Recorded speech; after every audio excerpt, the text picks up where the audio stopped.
Good afternoon everyone, my name is Prakash Kumar and she is my project partner Tejaswini Hate. This is my project train ticket booking system guided by Mr. Siddharth Mayur. It like the flow of included these points. First one, introduction, problem statement, objective and scope, methodology, proposal system architecture, advantages and disadvantages, applications, result and output. Introduction, a Python project for managing train details, support user, login registration, password. Always adding,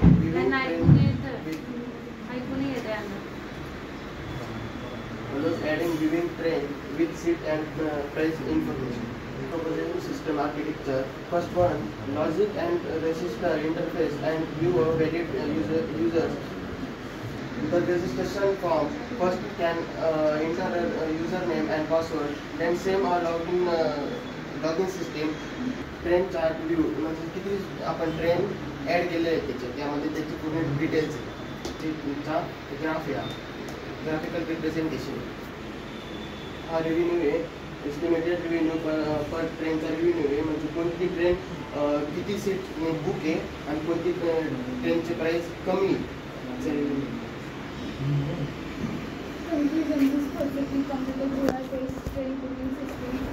Combine user management, data entries and visualization to demonstrate strong Python fundamentals.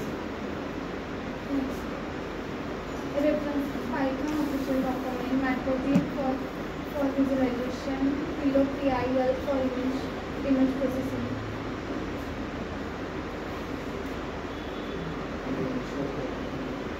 तुमचा ना project खूप छान आहे, presentation कमी आहे. Advantages and disadvantages slide.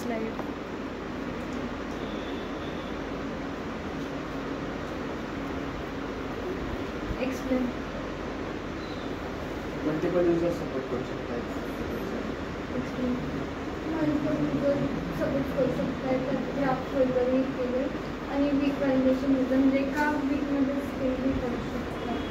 एका वीकसाठी changes राहतील बुकिंगसाठी. हा वीक तो वीक नाही बाळा, दिस इज नॉट अ वीक. तो हप्त्याचा वीक नाही, हा वीक व्हॅलिडेशन म्हणजे हा वीक वाला वीक आहे ना. पुअर वाला वीक. वीक व्हॅलिडेशन म्हणजे काय, तिथे थोडंसं एमटी असेल तरी पण डेटा पुढे जात असेल. व्हॅलिडेशन वीक आहे म्हणजे काय माहिती आहे का, तुमचा मेल आय डी तुम्ही समजा काही पण टाकलं तर घेतोय, मोबाईल नंबर न टाकता कॅरेक्टर घेतलं, it's a part of validation. ठीक आहे, तुमचं तिथं काही तुम्ही तो वीक नाही पाहिजे, आलं लक्षात. तो वीक पाहिजेच नाही. का नाही पाहिजे, कारण तर समजा एमटी पण डेटा तो पुढे घेतोय तर तुमचा प्रोजेक्ट तिथं कुठेतरी कॉलॅप्स होऊन जाईल. आलं लक्षात. मग ते पाकिस्तानचे लोक बसून गेले ट्रेनमध्ये. तिकीट बुकिंग प्रॉपर होणार नाही. ऑथेंटिकेशन पाहिजे. कोणत्या लायब्ररी यूज केल्या.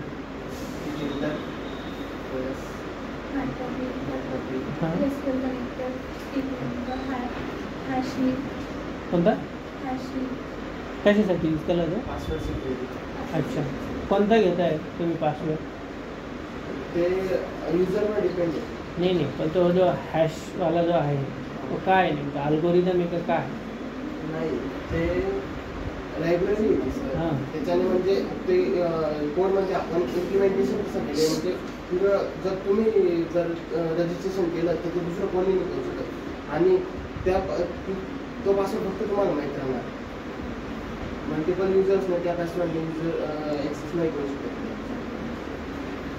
म्हणजे त्याचा फायदा काय. माझा आता समजा माझा पासवर्ड जो आहे ना, माझा डेटाबेस हॅक झाला, समजा मी टाकले 1 2 3 4 पासवर्ड, डेटाबेस हॅक झाला तर तो तर लॉग इन करू शकतो ना सिस्टीममध्ये, कारण डेटाबेसच हॅक झालेला आहे माझा. मग ह्या अल्गोरिदमचा फायदा काय. हॅशचा डेटाबेसचे स्क्रीनशॉट नाही लावलेले का. हां,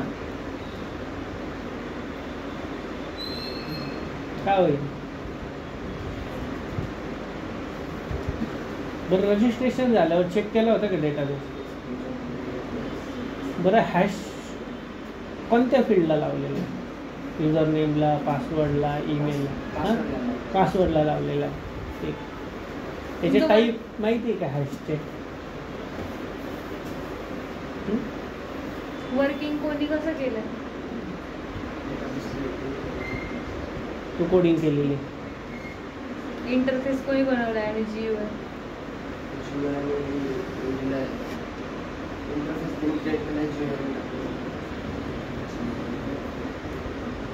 GUI आणि इंटरफेस एकच ना मॅडम? पण दोघींनी सेम वर्क केले इकडं, म्हणजे असं हे म्हणजे तिने ते करावं मी असं करावं असं नाही केलेलं, दोघींनी सोबत मिळून सर्व केलेलं.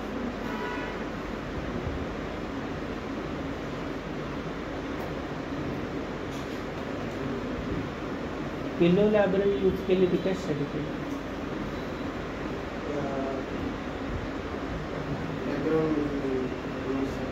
Background image. ठीक. कोण आहे नेक्स्ट? कोणाला काय विचारायचं आहे का कॉशस. तुला? तुमचा प्रोजेक्ट छान आहे, प्रेझेंटेशन गडबड आधी आहे. त्याला विचारायचं आहे. नाही ठीक आहे, चल.